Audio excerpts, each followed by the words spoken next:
Hello and welcome to the channel. I hope you had a great Christmas. I'm recording this on the 26th of December, so Boxing Day in the UK. I'm wearing my Christmas hat. We get these in Christmas crackers. Usually I break them within about 10 minutes, so I'm very, very proud it's still in this state. I hope you got whatever you wanted for Christmas, as long as you didn't want anything weird like chemical or biological weapons. And also, I wanted to say a huge thank you because I've just hit 8,500 subscribers, which is insane. It's vastly more than I ever expected. I am immeasurably grateful. And if you're watching this and you want to make me even more grateful, please do subscribe. Now, I'm going to react to another Oversimplified video because I have no imagination. So this one is Prohibition Oversimplified. It is a subject I know very little about. I know that the United States in the 20s and 30s banned alcohol for a while. I know it was always in a lot of organised crime. So Al Capone, Al Pacino, not Al Pacino. If Al Pacino's lawyers are watching, you're a great actor and you're definitely not running a bootlegging. What's it called? A bootlegging operation. Yeah, definitely not. Wink. So not Al Pacino. But I know there was some kind of thing in Chicago, like some Valentine's Day massacre. Anyway, I'm hoping to find out far more about it. I think it's going to be really interesting. So let's play the video. This video was made possible by Honey. Love Honey. If you're watching this and you're a bee, I'm a huge fan of your work. Money on your online shopping. And also, limited edition Al Capone pins on sale now. Get them quick. But no Al Pacino pins! You're missing a trick, mate. Good morning, honey. What's for breakfast? Good morning. The usual. 2 caskets of rum, a mug of hard cider, and a full bottle of wine. Oh boy! Oh, I'm running late. I'll have to take it with me. Don't forget your lunch. It's a 6-pack of beer, a flask of whiskey, 6 shots of tequila, and as a special treat, a banana. Ah, gee whiz. Thank God for the banana. Today. Enjoy the day of operating sharp, dangerous farm equipment. I can't believe this is an acceptable way to live. God bless America. Okay, this is always an exaggeration, but I think I'm starting to see how Prohibition became a thing. Just from this little skit. Okay, gotta go.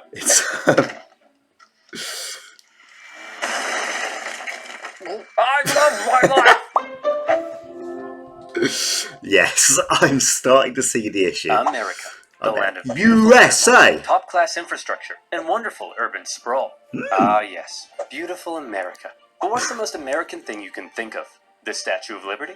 Mount Rushmore? A crazy lady in a mobility scooter yelling at a pigeon? Well, what if I told you the answer? I'd love to see that. That's right. When the Puritans arrived on America's shores, they brought a ship packed with beer. George Washington provided his men with a daily cup of whiskey. And now that's weird because the Puritans in England, I know they're slightly different, but under kind of Oliver Cromwell in England, a lot of stuff was banned by the Puritans. They banned Christmas, they banned all kinds of celebrations.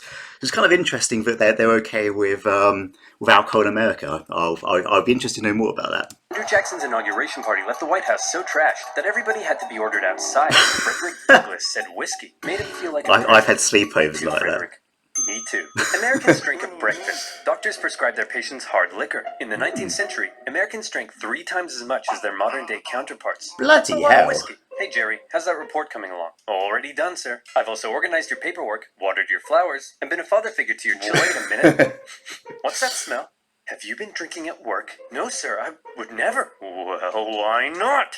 Everyone else is doing it, but I got all my work done. You're fired! Yeah. So I work in media, and you speak to people who have been there sort of 30, 40 years, and I think this was pretty much how it was like in the 80s and 90s. So I missed a trick. Nowadays we sit at our desk and like you barely even get a lunch break. But in the olden days, I think it was fantastic.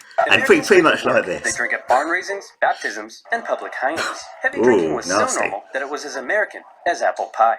Hi everyone, my name's Ron. And I'm an alcoholic. Get over yourself, Ron. We're all alcoholics. But more and more Americans began to wonder whether all of this truly was a normal way to live. Were Americans drinking, perhaps, a little too much? Yeah. One group in particular possibly thought the answer to that was yes. You know them, you love them. Woman. Okay, did not see that coming. Ron! Hang on. We just want to talk. Woman talking in public? That's outrageous. Come on, Fred. You've got 2 kids and a wife at home. Yet here you are spending your entire paycheck on booze. Yeah, get it together, Fred. Spanky. You were on the cusp of discovering time travel. But what did you discover instead? Yes. The sweet, sweet joys of whiskey. That's right. Alcohol. It's destroying our families, our jobs, And time our travel. Right. Hang on, men. Don't let them get to you. This saloon is our safe space where our wives and children can't annoy us with reality, where we're free to beautiful. be real men. He's speaking the truth. And what is it real men do? Take care of their families. Okay, she's probably got a point. No. We drink beer, we shoot guns, and we mud wrestle!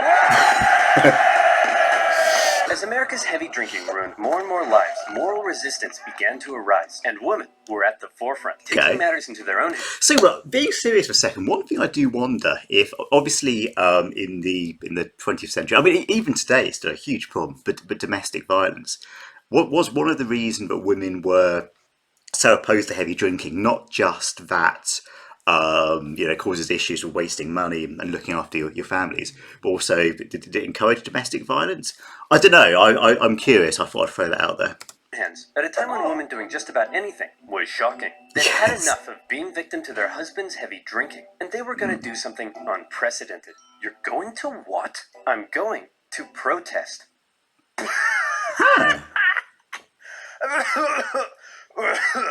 Oh, sweetie. Women can't protest. Starting in Ohio, before spreading nationwide, women began a crusade against alcohol. They marched through towns and cities, singing hymns, gathering out... So it's interesting. I mean, this sort of thing was going on not just in America, but certainly across the Anglosphere, probably across the Western world. So, I mean, I live close to a town called Basingstoke, which is in Hampshire in the UK. And the only interesting thing that's ever happened in Basingstoke was there was a riot sometime, I can't even remember exactly when. So I think it was sometime in the late 19th century. And that was caused by the temperance movement. There was a big temperance movement came to Basingstoke, and they caused lots of trouble. So yeah, it's clearly this kind of temperance thing wasn't just an American thing. It was apparently right across the world. Outside saloons and praying on their knees. Women praying was so terrifying that in some towns schools were shut and business stagnated. On one occasion, firemen were called out to hose down the dangerous praying women. On another, the owner of a beer garden reportedly held a cannon outside and threatened to reduce the savage women to dust. Nevertheless, they persisted. That's horrible. WCTU in 1874, and they organized. They set up homes for inebriate women. They installed water fountains in public parks. They wrote textbooks for school children that contained some interesting claims about drinking alcohol. Here's little Timmy. Uh-oh. Looks like Timmy's going to have his first drink. He's taking a small sip of whiskey, and Timmy has spontaneously combusted. The end. The woman. I wish I'd been shown that book aged 18 just before I started university. It would have saved me quite a bit of embarrassment. In small towns across America, drugstores agreed to stop fulfilling prescriptions for alcohol. Men committed themselves to giving up drink. Inspired by the woman's moral fervor, some saloon owners closed their doors. Oh, wow. The women's crusade and other temperance movements were forcing people to reconsider alcohol's role in society, and more people began to side with the growing temperance movement. Many states had even begun enacting their own dry laws that restricted the sale and use of alcohol.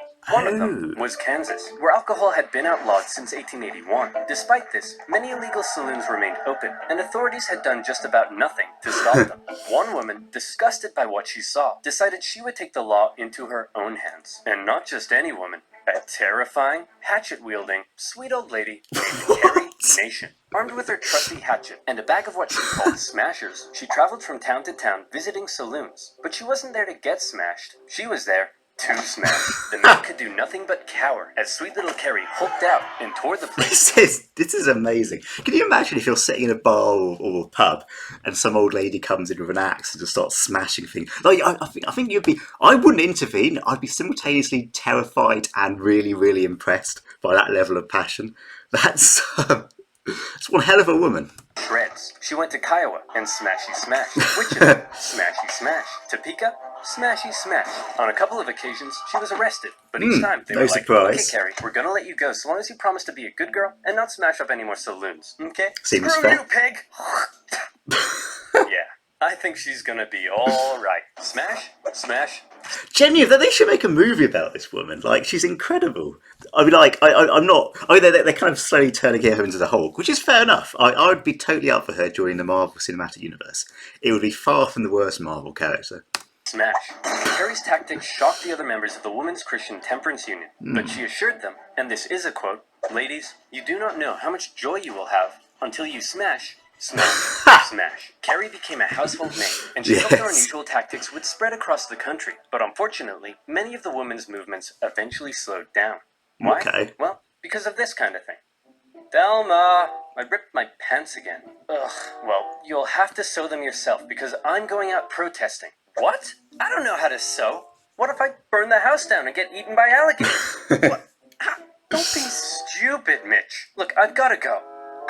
Call me stupid? She's the one who's stupid.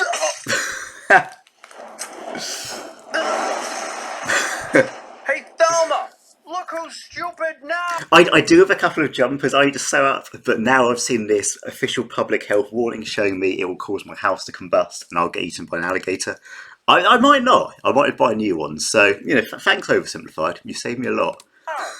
See, while the women were out protesting, there was nobody to do the cooking and cleaning and being seen and not heard, and they gradually had to return to their duties at home. But where the woman had got the ball rolling, sexism a new kind of movement was about finished to it. take that ball all the way to Washington, D.C. I'm talking about the Anti-Saloon League.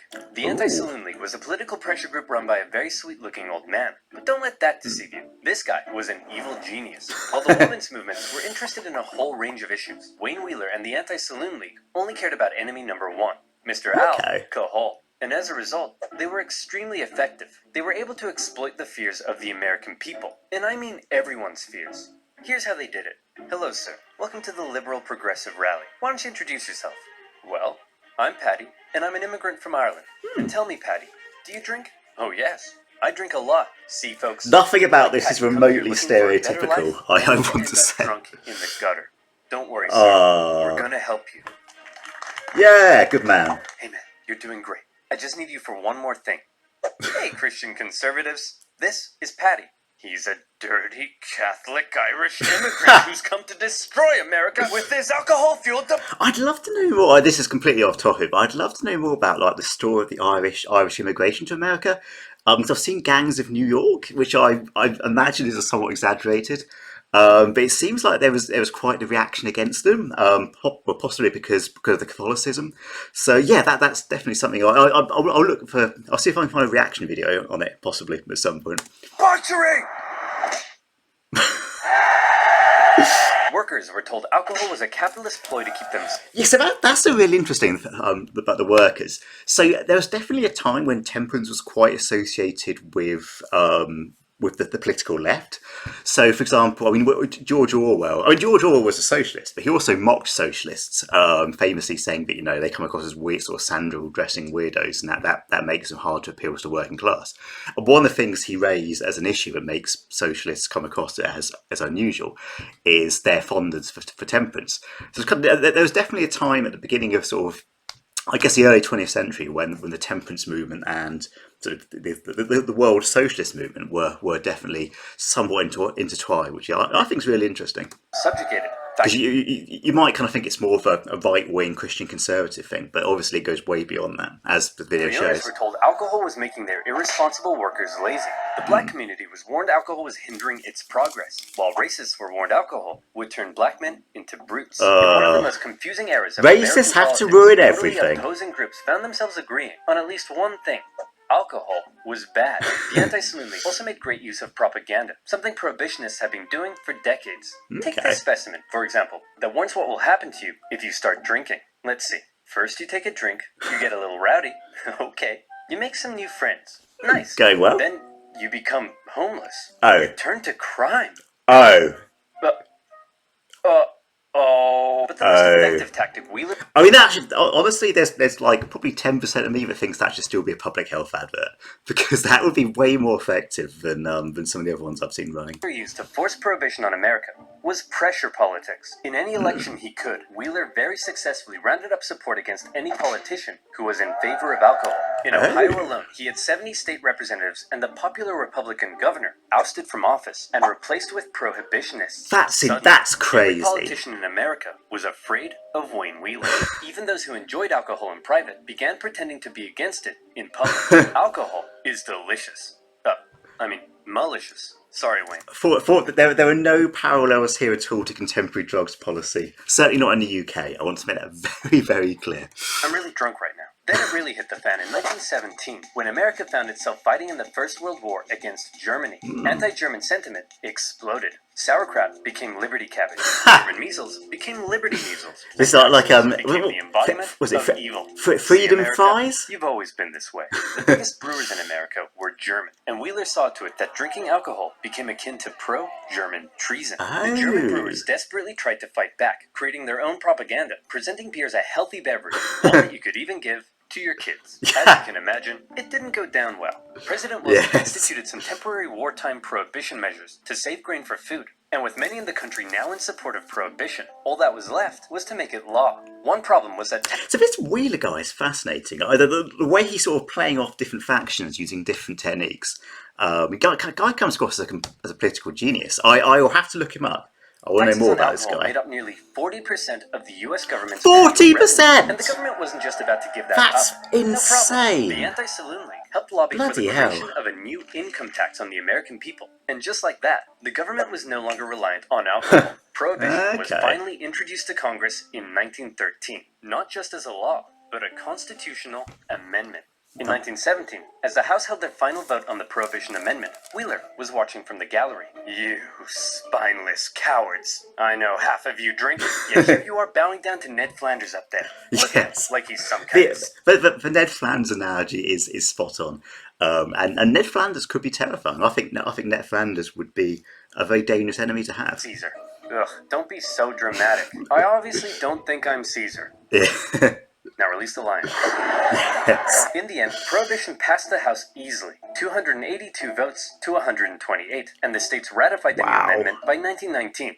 America, a nation obsessed with liberty and freedom, had just voluntarily given up its private right to choose whether or not to drink alcohol. We did it, folks. I mean, I know a lot of American states still have quite, certainly by UK standards, draconian drinking laws. So I think in a lot of states, is 21 the legal limit? You can't drink till 21? Because I mean, across the UK, it's 18. So I mean, I think there's still a little bit of a cultural difference, perhaps a bit of a hang up with alcohol in some parts of America. But that may be, I may be completely wrong about that. It may be my perception. We fixed everything. America will be perfect forever. You just dissolved America's 5th largest industry and lost tens of thousands of jobs for us immigrants. Yeah. Idiot, you don't get it. We helped you, idiot. By making you unemployed. Go for a beer. Oh, no. Immediately after Prohibition went into effect, alcohol consumption in America decreased as Americans followed the law and tried not drinking. Man, if we're going to be law-abiding good boys, we need something else to fill the dark, lonely void that delicious beer once did. Well, how about we crack open a nice cold can of water? Hell yeah! Toss it over. That's not. I sort of think what could they possibly bring up to fill the space for alcohol used to fill up? Water. Yeah, okay, I'll take it. Nah, this isn't doing it for me. You do it well, yes, because you're doing it wrong. You got to down it quicker. This isn't filling the dark void at all. Want to play some kites? Screw it. Let's go get some illegal beer. While it seemed like many Americans supported Prohibition, after the law went into effect, it seemed like just as many Americans intended to keep on drinking. And they would go on to find a variety of ways to break the new law. Here's a question for you. Do you like breaking the law? Well, shame on you. Or do you like saving... Hey, I feel I'm being... I do not like breaking the law. Any assertions to the contrary will possibly result in legal action. There is no truth to the allegation that I run a quite organised protection racket across southern England. That's not true. Just to clear that up. Money when you shop online, then you should use Honey. Do you ever shop in store? Of course not. Then you'd have to talk to real Yeah, it's not. What is this? 2006? Shop online in the comfort and darkness of your mom's basement. And better yet, I feel you spoke can save to. money when you shop online with Honey. Honey is a free browser extension that scours the internet for promo codes and automatically tests them when you're checking out. Look at me. I'm buying a Baby Yoda smartwatch to increase my chances of getting a girlfriend. And look, this Magic Dancing Coin Man has a promo code. I'll date this dude. Holy I love his videos. Balls. I just saved $18.75. That sounds like a really good deal. And guess what? Those of you who've already installed Honey using my link have found over $247,000 in savings. So what are the rest of you waiting for, you big dumb stinky idiots? It's free and can be easily peasily installed. Let's in insult 2 the clicks. audience. So get Honey for free today by going to joinhoney.com/oversimplified. That's joinhoney.com/oversimplified. Yeah, and you as go. Always, you'll be supporting my channel. You go do that, America, and Now, where were not we? America. Oh yeah. Whoever's watching. Punching Patty, passing prohibition, Mum. and procuring pints. Pretty soon after the new law went into effect, the failures of prohibition were already beginning to rear their ugly heads. Ooh. For starters, the details of the new prohibition law, written by none other than Wayne Wheeler himself, turned out to be more draconian than expected. Surprise, surprise. Only wanted to outlaw hard liquor and hoped beer would remain legal, but the Volstead Act outlawed anything over 0.5%. That would make... Can you imagine how much you'd have to drink at 0.5% before you got drunk? You'd physically drown before you became like even slightly tipsy. Liberty cabbage illegal. Secondly, the new law was full of loopholes that Americans very quickly began to exploit. For example, while the sale and manufacture of liquor was illegal, drinking it wasn't. And you could also keep any alcohol you had before the law went into effect. So many private clubs hoarded huge amounts of alcohol that saw them through the entire prohibition period. Whiskey intended for Wasn't that like 10 years? Was also allowed, and doctors basically became bartenders. It looked as though a full-on epidemic had broken out, as there was a sudden surge in prescriptions for whiskey. Sacramental wines used by churches and synagogues were also permitted. Orders for communion wine suspiciously skyrocketed by millions of gallons. That's and as brilliant. rabbis had access to religious wine, suddenly everyone was becoming a rabbi. You had Rabbi Pat O'Leary, Rabbi LL Cool J, Rabbi Fluffy. But don't worry. I'm sure all these definitely legitimate religious figures couldn't possibly be selling wine in the back alley after Mass. Yep, definitely nothing strange going on here. New products also hit the shelves in stores, such as Vine Glow, a brick of dehydrated grape juice, itself not alcoholic, and therefore perfectly legal. But the packaging did contain a strangely specific warning. After dissolving the brick in a gallon of water, do not place the liquid in a jug in the cupboard for 20 days, because then it would turn into wine. Oh, 1,000. you don't want to do that. Now, at this point, I want you to think back for me, if you will, to the year 2005. You're the coolest kid around, ago. and you convince your parents to rent the greatest movie of all time from your local Blockbuster. But the movie starts with a strange message. Something about not downloading a car. I remember those messages. They were, those messages were the sole reason I didn't illegally download millions of films. They were incredibly effective, and any claim to the contrary is nonsense. I was definitely convinced by them. Immediately disregard that and hop on Kazaa to download the greatest song of all time. And Pirate Bay! your dad's bank account What happened to copious amounts Pirate of Bay? ransomware. You were breaking the law, you bad boy or girl. But did anyone come to arrest you? No. No, that's true. That's my point. If no one's enforcing a law, while everyone's Yeah, what did breaking happen it, to Pirate is it Bay? really a law? Comment below. And so it was I wanna with know. prohibition. See, the conservative-led governments of the decade were also the kind of people who believed in small government spending. So they passed a law that would be extremely difficult to enforce, but also didn't want to spend any of the money required to enforce it. The newly created Bureau of Prohibition only had 1,500 agents to cover the entire country. That's one agent for every 70,666 Americans. Yeah, In a I'm massive seeing the country problem with here. 12,000 miles So that means that like a large town would have one agent in charge of making sure no one's drinking. That's unless I guess the police were supporting them as well, but that's like nothing. It would be so easy to ignore that. coastline and one gigantic land border with Canada. Good luck, schmuckos. And all these clever little loopholes Canada. people were using to score illegal booze were only just the beginning. America was about to devolve into alcohol-fueled criminal chaos. Ooh, By outlawing, this is where Al prohibition Pacino had comes made in. alcohol I mean, Al a commodity, and Capone. millions of Americans would become Al Capone. outlaws as they found a variety of ways to score illegal booze. For example, many Americans Not Al began making Pacino. their own Al liquor. Pacino, Illegal stills not for a making bad moonshine person, were good found by actor. Al prohibition agents from Capone, the hills of bad. Kentucky Avoid and the Cape taxes. of Arizona to parking lots in major cities, and even in the homes of prohibition-supporting politicians. Come on now, fellas. I voted for prohibition. I'm not gonna have an illegal still. What's this? That's my son, Freddie. Say hi, Freddie. Sir, this is obviously an illegal still. How dare you? Hey, what's this in the bathtub? That's bath water. Why does it taste like alcohol? Here's a better question. Why are you tasting my bathwater? Yeah, Come on, that's Freddie. Let's get away from these that's a perverts. fair point. To discourage moonshining, the government began adding extra toxins to many of the products moonshiners were using, which resulted in many cases of severe illness and death. That's crazy. So the government was so committed to prohibition, but it was essentially poisoning Americans who were breaking the law. That's horrible. Blimey, that's really bad. But alcohol wasn't just being made at home. Along America's vast coastlines, rum runners smuggled alcohol to the country by sea. A floating supermarket known as Rum Row extended along the east coast, just beyond America's maritime limit. So from international water, essentially. To pick up shipments of booze. These bootleggers could then be found selling their illegal products everywhere, even in the halls of Congress. Wow, Pop. One day, I want to work here. I mean, someone recently did a series of tests around the UK Parliament, and they found traces of cocaine everywhere. So, I mean, clearly there's a bit of a parallel between that and the American Parliament during Prohibition apparently being full of drink. Well, son, if you work hard and never give up, one day even you could be a massive hypocrite. Even President Harding was known to serve his cabinet bootlegged whiskey, and some bootleggers were so successful. So that, in which case, the law's just a joke. If it's being ignored by the president and his cabinet, that's just it's like a law, but literally no one's paying any attention to it, apart from Mr. Ned Flanders. They became bazillionaires, such as Roy Olmsted, an ex-cop who became one of the biggest employers in the Seattle area from smuggling booze. Unfortunately, all of his whiskey came from Canada. Yuck. All of this criminality was being made possible That's not fair. Canada's lovely. Of corruption. Across the country, armies of government officials were persuaded to turn a blind eye.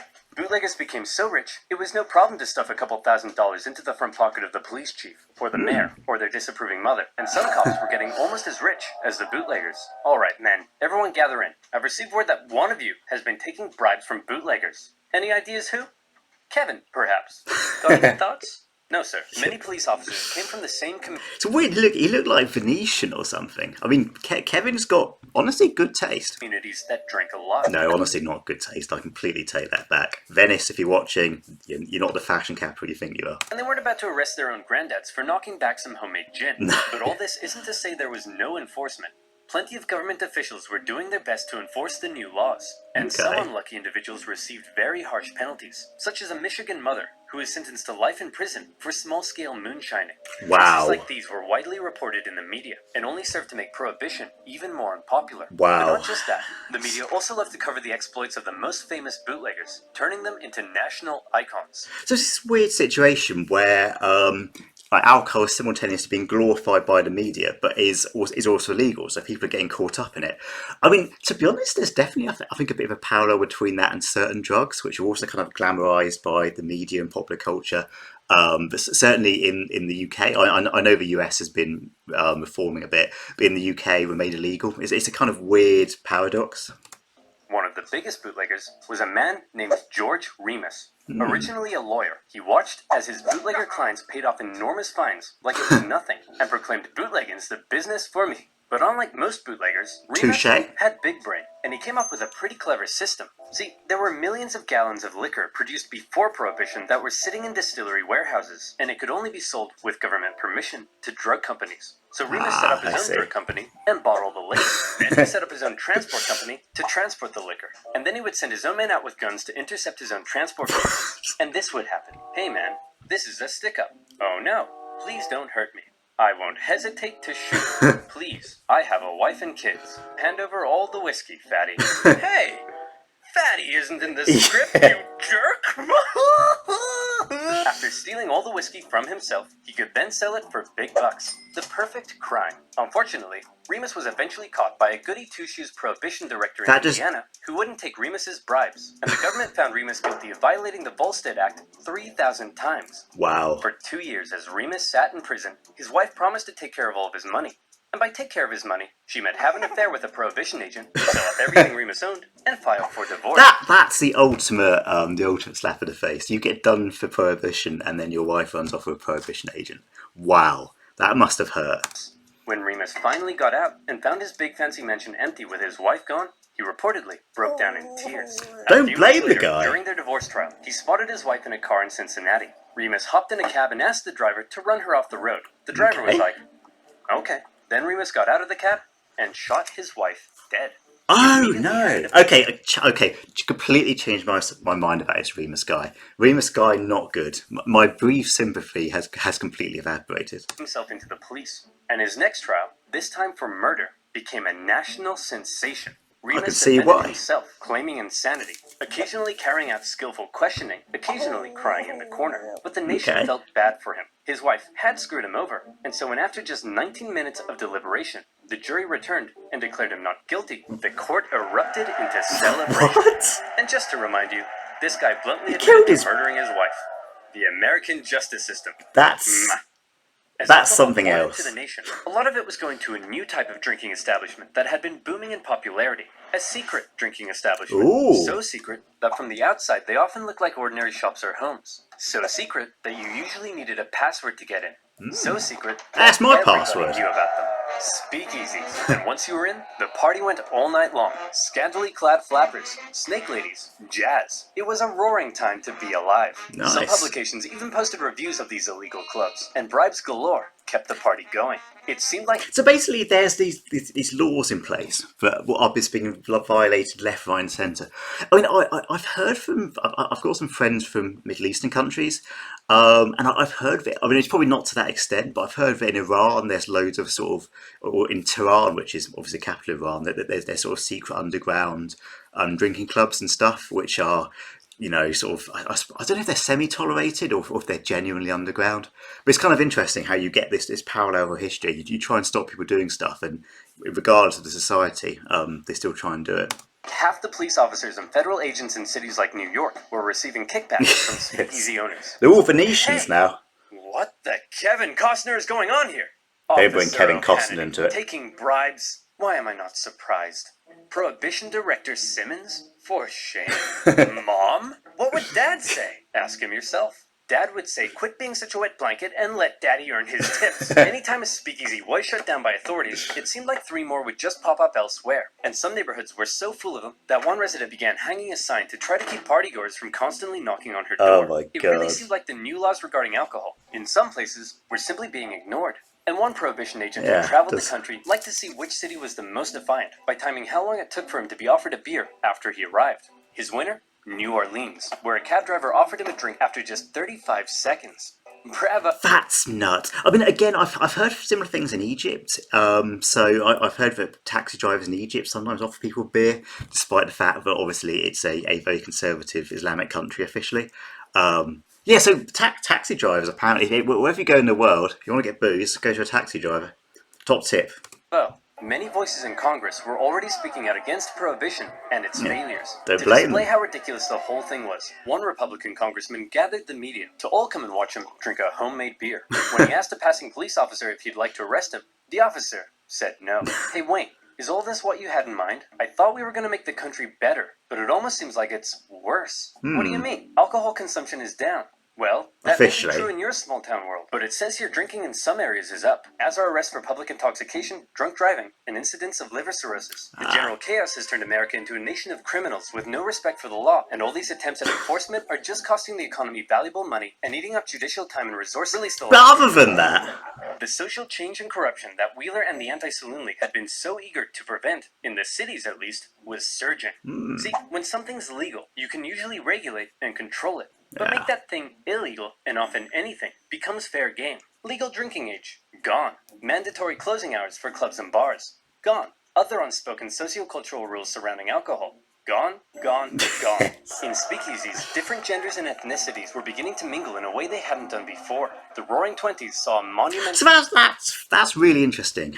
So prohibition helped to break down kind of racist and sexist barriers. I mean, if so, I'm becoming more in favour of prohibition. I think we should reintroduce prohibition to fight racism. That's the new political slogan. No, but that is fascinating. How it's a really interesting point about how forcing things underground means that it's unregulated, and then kind of societal norms start to change. shift in culture. Not least of all, because now men and women could flirt in public without being damned for eternity. An outraged Wayne Wheeler did his best to make sure that anyone breaking the law was punished. He had even stricter legislation put in place in New York. But all this did was clog up the justice system with petty drinking violations, and judges began letting everyone off with light fines, so the judges could get back to dealing with things Like drinking. You know, things like murder. And there was plenty of murder, because bootleggers and moonshiners were one thing, but prohibition had given another kind of criminal an opportunity to make a fortune. This is Al Mobsters Capone. and gangsters. Hey, Fat Tony, big news. Hey, Fat Joey, what's up? I just got word from Fat Louie here that the government's outlawing alcohol. You know what that means. That means we're gonna be rich. Quick, call Fat Polly and let's go hijack a liquor truck now. All right. hang on. Let me tell my wife first. Hey, Fat Susan! No pizza for Fat Joey tonight, capiche? How many Stop Italian calling me Fat stereotypes Susan. can this guy get in a 30-second clip? Rival gangs began to battle in America's cities, raiding each other's transports, assassinating rivals, and trying to take control of their city's illicit booze trade. Every city had its top dog. Detroit had the Purple Gang. New England had Charles King Solomon. But no city was as infamous. Purple Gang. They're very original names. Imagine forming a gang and calling it the Purple Gang. It sounds like a bunch of 6-year-olds have named it. Gang violence. I wouldn't tell them that's their faces, Chicago. obviously. The city had multiple gang factions, and at first, they agreed to stay in their own neighborhoods. But the thing about criminals is that they're criminals, and the agreements inevitably broke down. One day, the leader of the Italian Southside gang was walking along the street when this happened. Ooh. And he was like, you know, I think I'm done with this. Nasty. And left for New York. What, he survived? His crime empire to his chief enforcer, none other than Al Capone. Having been knifed in the face in his I knew young he was years, coming Capone in. earned himself the name Scarface. Although interestingly, he hated that nickname and preferred to be called Snorky. So the movie Scarface, I know obviously it's not about him, but is that sort of named as a reference, as a sort of tribute to him? Snorky was ruthless, just like any other gang leader in America. But what set him apart from others, the reason he's become synonymous with 1920s gang warfare, is this. He didn't pay his Most other gang taxes. leaders would try to keep a low profile because, you know, they're killing and murdering and stuff. But Sure. Capone lived for the fame and kept an extremely high public profile, frequently speaking with the media about his exploits and presenting himself as a gracious host, providing Chicago with good times. No need to thank me, fellas. I just provide the city with a valuable commodity while doing away with the competition. You mean you murder people? Whoa! Who said anything about murder? I just, you know, They just force my disappear. rivals underground. When you do the thing with the hands, it seems like you're talking about murder. Whoa! Look at you with the brains. No, I just help people retire Very early. from life. So murder. Whoa! Al Snorky Capone was somewhat of an enigma, brutal in how he dealt with enemies. But in front of the camera, he was all smiles. One day, he'd be ordering hit after hit. The next, he'd be signing autographs in Wrigley Field. One day, he'd be bludgeoning members of his own gang with a baseball bat for conspiring against him. The next, he'd be playing Santa at a nearby parochial school. And no murder could ever be traced back to him. Just like every other criminal, he stuffed the pockets of city officials with cold, hard cash. And any who did try to oppose him sometimes found themselves being thrown down the steps of City Hall in broad daylight. Ouch. Problem solved. The public couldn't get enough of Capone. He quickly became a household name as people romanticized the gang life he lived. And this became a source of concern for the people at the very top. President Hoover? Ugh, what is it now, Miles? I'm busy. Well, it's just that there's a lot of crime, sir. Crime? How long's that been happening? Well, since the dawn of man, sir. What?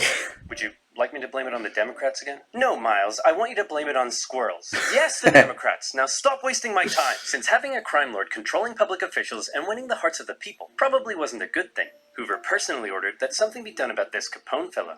But before he knew it, President... So did the drug lords ever try and sort of take the fight to the politicians? Because I mean, it's in some countries contemporary, so Mexico, Colombia, etc. I mean, politicians are quite often assassinated because they stand up to the drug gangs, which are the modern equivalent of these alcohol gangs. So I don't know if they ever tried to take on the American state in some way, or well, I mean, obviously they did with the police and other lowly officials, but did they ever try and actually influence politics itself? That'd be very interesting. President Hoover was also dealing with another major problem. You know him, you love him, woman. The Prohibition era had been going on for nearly a decade, and anyone with a brain could see that it really wasn't going very well. One person with Seems a brain fair. was Pauline Sabin. What happened to that granny with the axe? Shouldn't she have been enforcing prohibition? She'd be insanely good. Her presumably departure was the moment when prohibition just stopped working, in my view. Extremely influential and rich woman who served on the Republican National Committee, fundraised for Republican presidents, and had a secret wine room in her giant mansion. She initially supported prohibition, but was now disgusted at the chaos it had created. And she began a new and the war wine movement, room might have this been an time, issue. not for prohibition, but against it. Being the extremely influential woman she was, her new organization gained nearly 1.5 million members within 2 years, 5 times that of the Women's Christian Temperance Union. She hated that the WCTU claimed to speak for all women, and she began calling for the repeal of the 18th Amendment. President Hoover, That's fascinating. Like they took the main argument of the prohibitionists, which is that alcohol is bad for women, or one of the main arguments, and they just turned it on its head.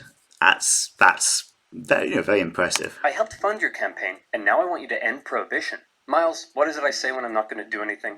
You'll look into it, sir. Oh, yeah, that's right. Pauline? I'll look into it. Sabin gave speeches on the steps of Congress and helped start a growing push among the American people against prohibition. But Hoover, a prohibitionist himself, wasn't budging. Then, on the 14th of February, 1929... So Hoover wasn't the president who was drinking secretly with his cabinet. That was like someone before Hoover, I'm guessing. But yeah, that's interesting that Hoover was actually an abolitionist himself. Something happened that shocked Not an abolitionist, you know what I mean. For Al Capone tricked some Irish mobsters into meeting them at a garage in Chicago, thinking they were there to purchase hijacked whiskey. Instead, the mobsters were lined up against the wall by men dressed as police, and they were shot. No. The Valentine's Day Massacre had people... So is that an actual photograph of it? Did they take photographs before they shot them? I mean, that's chilling. If so, I mean, I can't see them dressed as police, but perhaps they weren't all. If that's a photograph they took before the executions, that is chilling. Outraged. It was cruel, and almost felt like American mobsters had finally crossed a line. People were sick of the violence. No argument. And in part, they blamed prohibition for helping to... That must be the best campaign slogan I've ever seen. I'd love to see people marching through the streets of London with huge banners saying, "We want beer." The pressure on Hoover to do something was steadily increasing. Fine. Miles, I want you to put a report together to see if this whole thing is working. You mean the thing where mobsters are becoming increasingly powerful and massacring each other in the streets and everyone is disregarding the law and half our public officials are corrupt and taking bribes? That thing? Yeah, yes, I want to know if it's working or not, Miles. Stop wasting my time! Hoover continued to drag his feet on prohibition, but after the Valentine's Day Massacre, he was still determined to do one thing. He wanted Al Capone in prison. Since Capone had been so careful, the FBI were having a hard time charging him with anything, but eventually, they got him. Capone, we know you're supplying Chicago with alcohol and you've been involved in countless murders. Whoa, look at you with the crazy talk. I ain't done none of that stuff. But you're rich, right? You're damn right I am. And so where'd all the money come from, Capone? Alright, I'll let you in on a little secret, but you gotta promise not to tell anyone, okay? I don't pay my taxes. Whoa! For all of his murdering, the IRS finally got Capone on tax evasion. Do not mess with the IRS. I mean, you can fuck around a bit with the FBI, CIA if you're feeling brave, but do not mess with the IRS. At his trial, he didn't seem too concerned, though, and spent most of his time having a laugh with his lawyers. Capone, I gotta know, why are you so confident you're gonna win here? Well, Your Honor, because I'm an honest man with a big heart who's passionate about working for the good of the people. And also because I threatened the entire jury's families. Luckily, at the last minute, the judge replaced the entire jury pool with a new one that Capone's men hadn't yet got to, and Capone was found guilty. Wow. He was sentenced to 11 years in federal prison, the harshest penalty ever given to a tax evader.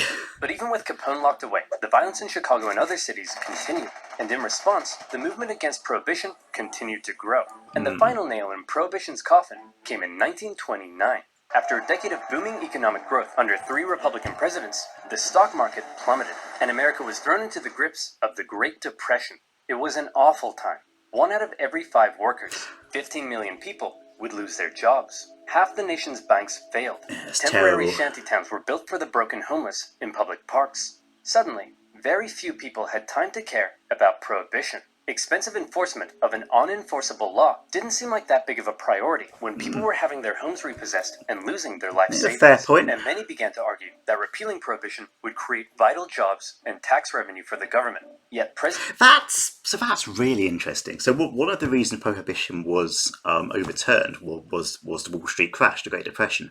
That's I 100% did not know that. I love how much I learn from these videos, especially from the ones on subjects like this I don't know much about. It's a really good summary. President Hoover doubled down. Here's that report you asked for, sir. Gimme. Prohibition is great. Fantastic news. Sir, it says here prohibition is great at undermining the rule of law in America. Yes. Miles, it says the word great.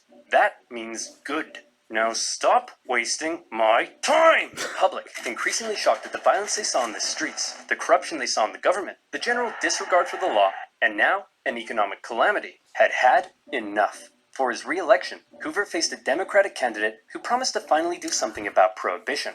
Franklin D. Roosevelt. Crowds cheered as FDR made his campaign speeches promising to modify the Volstead Act, and Pauline Sabin, a lifelong Republican. I'd love to know more about FDR. So I did one on Teddy Roosevelt, but FDR would be...